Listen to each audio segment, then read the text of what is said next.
سوال یہ پوچھا گیا کہ کیا روزہ کی حالت میں کوئی شخص اپنی بیوی کی شرمگاہ کو دیکھ سکتا ہے؟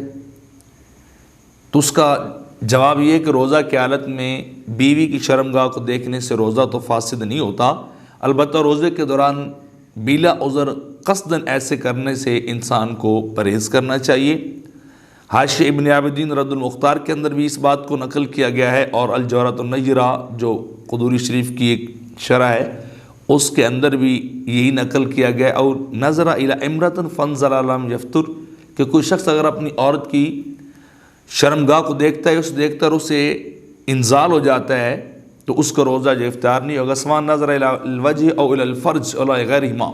چاہے وہ عورت کے چہرے کو دیکھنے سے کو یہ کنڈیشن پیدا ہوئی ہو یا عورت کی شرمگاہ کو دیکھنے سے انسان کو یہ عرض اگر لائق ہو گیا، اطلام ہو گیا ہو، تو اس سے انسان کا روزہ فاسد نہیں ہوگا، البتہ ایسا کرنا درست نہیں ہے روزے کی حالت میں، اس سے انسان کو بچنا چاہیے تاکہ انسان کسی فتنے پڑھ کے اپنے روزے کو خراب نہ کر بیٹھے۔ ایسی اور مزید ویڈیوز حاصل کرنے کے لیے ہمارے چینل پرو مظفر فرید کو سبسکرائب کریں۔